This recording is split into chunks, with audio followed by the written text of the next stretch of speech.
আসসালামু আলাইকুম। ফাতেমা তাসনিম ঝুমা মুক্তিযুদ্ধ গণতন্ত্র সম্পাদক ডাকসু ইনকিলাব মঞ্চ হাদির একজন শাগরেদ। সে ফেসবুকে একটা স্ট্যাটাস দিয়েছে, এই তিনজনকে যে কোনো মূল্যে ধরিয়ে দিন। বাংলাদেশের জনতা আপনারাই ইনকিলাব কর্মী, আপনারাই এই ভার হাতে নিন। প্রশাসন কোথায় আমাদের আপডেট দিবে তা না করে উল্টো আমাদের কাছে আপডেট চাইছে। এই জিনিসটা কেন বললাম বা ঝুমার কথাটা কেন করলাম, আসলে বাংলাদেশের বাস্তবতা হচ্ছে এই। ইনকিলাব মঞ্চের হাদি বা সমন্বয়ক বা ইউনূস সরকার বা জামাত শিবির এরা সবাই আসলে গত ১.৫ বছরে দেশটাকে কোন জায়গায় নিয়ে গেছে, যেখানে একজন হত্যাকারী বা একটা হত্যা চেষ্টার আসামিকে ধরার জন্য পুলিশ চেষ্টা করবে, পুলিশ ইনফরমেশন দেবে, পুলিশ সব জায়গাতে সতর্কতা জারি করবে, সেখানে ফেসবুকে ঝুমারা করছে। দেশের আইন শৃঙ্খলা বাহিনীর দায়িত্ব তারা পালন করছে। এর মানে বাংলাদেশের আইন শৃঙ্খলা কোন অবস্থায় আছে এটা বোঝা যায়। এরই মধ্যে একজন সাংবাদিক জুলকারনাইন শাহের উনি বলছেন হাদির উপর হামলাকারীরা সীমান্ত পাড়ি দিয়ে ভারত চলে গেছে। তো এইসব ঘটনা যখন ঘটছে তখন আসলে বাংলাদেশের আইন শৃঙ্খলা নিয়ে তো আসলে কথা বলার কিছু নাই।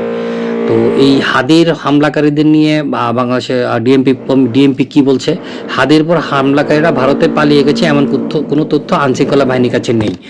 তো বাংলাদেশে এই গত ১.৫ বছরে অর্থাৎ ১৮ মাসে ইউনূস সরকার সবচেয়ে বড় যে কাজটা করেছে সেটা হচ্ছে বাংলাদেশের আইনশৃঙ্খলা বাহিনী ধ্বংস করে দিয়েছে। আইনশৃঙ্খলার কোনো বালাই নেই।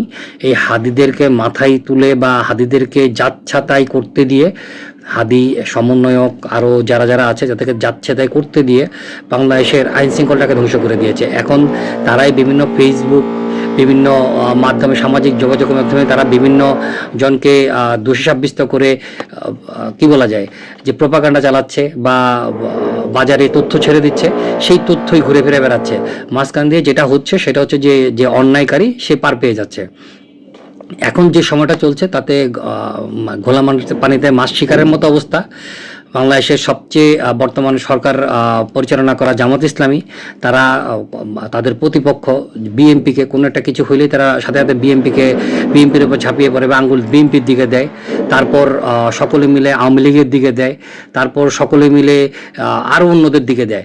কিন্তু একটা স্বাভাবিক অবস্থায় বাংলাদেশে যখন ৫৪ বছরের বাংলাদেশে গত ১.৫ বছর যদি আমি বাদ দিই, তাহলে স্বাভাবিক অবস্থায় যদি কোনো একটা কিছু হত্যাকাণ্ড বা কোনো কিছু ঘটে, তাহলে প্রথম দায়টা দেওয়া হতো সরকারকে। সরকার কেন এই কাজগুলা আইনশৃঙ্খলা পরিস্থিতি নিয়ন্ত্রণ করতে পারছে না? আশ্চর্যজনক ঘটনা। আওয়ামী লীগকে দায়ী করা হচ্ছে, ছাত্রলীগকে দায়ী করা হচ্ছে, বিএনপিকে দায়ী করা হচ্ছে, অনেককে দায়ী করা হচ্ছে, সরকারকে কোনো দায়ী করা হচ্ছে না। এটা একটা অবিশ্বাস্য রাষ্ট্র চলছে, যে রাষ্ট্রে যার দায়িত্ব, সরকারের দায়িত্ব আইন শৃঙ্খলা রক্ষা করা, সেই সরকারকে দায়ী করছে না। হাদিদের উপর গুলি হয়েছে, সেটা নিন্দা করার মতো যথেষ্ট পরিমাণ কারণ আছে এবং সেটা নিন্দনীয় এবং এটা অমার্জনীয় অপরাধ। কিন্তু হাদিরা বাংলাদেশকে ধ্বংস করে দিয়েছে। অতএব নিন্দা করার আগে এই বাংলাদেশের আইনশৃঙ্খলা কীভাবে রক্ষা করা যায় বা বাংলাদেশের আইনশৃঙ্খলা রক্ষা বাহিনীকে কীভাবে অ্যাক্টিভ করা যায় সেই ব্যবস্থা নিতে হবে। ধন্যবাদ।